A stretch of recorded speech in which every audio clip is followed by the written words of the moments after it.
Artificial intelligence has become so hungry for computing power that tech giants are now chasing a wild idea: move the data centers off the planet entirely into orbit. And in 2026, this stopped being science fiction. Real companies started filing real plans to put thousands of computers in space. So why on earth would anyone send a data center to the stars? It starts with a problem here on the ground. Every AI request you make runs in a data center, a giant warehouse of computers that devours electricity and water for cooling. As AI explodes, these centers are straining power grids, and there simply isn't enough land, energy, and water to build all the computing the world suddenly wants. Space offers a tempting escape. In orbit, the sun never sets behind the horizon and is never blocked by clouds or weather. A solar panel up there can soak up powerful, uninterrupted sunlight almost around the clock, generating clean energy far more efficiently than one on the ground. Free, nearly limitless power, just waiting to be tapped. That promise has triggered a gold rush. SpaceX has filed plans for up to 1 million computing satellites. Google has a moonshot called Project Suncatcher, aiming to launch its AI chips into orbit on solar-powered craft. And a startup named Starcloud became a billion-dollar company almost overnight, purely on the dream of building data centers in space. So how would an orbital data center actually work? Picture enormous wings of solar panels feeding power to racks of AI chips, all flying in formation.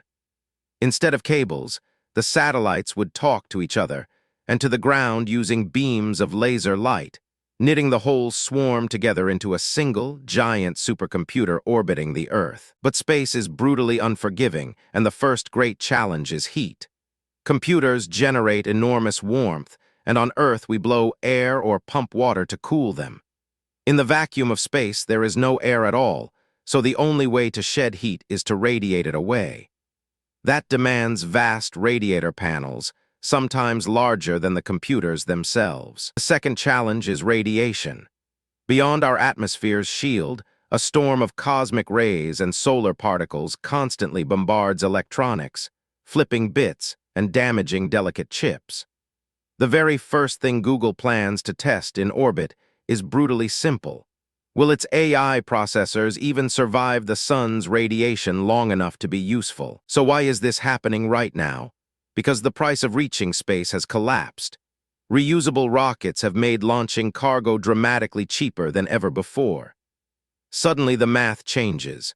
For power-hungry AI, it may soon be competitive to launch a data center into orbit rather than fight for land, water, and electricity back on Earth. Still, the obstacles are real.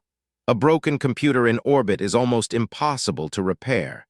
Space junk threatens any large structure, and nothing on this scale has ever been proven to work. For now, these are early prototypes and bold filings, not finished factories in the sky. The dream is racing ahead of the reality. Yet the race has truly begun, transforming a far-fetched idea into one of the hottest frontiers in technology. The cloud that powers our digital lives may quite literally be heading for the sky. Whether it succeeds or not, it shows just how far we'll go to feed our hunger for computing. And if there's a science or tech topic you want explored next, tell me in the comments. Your question could be the next video. If this made you a little more curious about the world, subscribe to the Binary Brew, and I'll see you in the next one.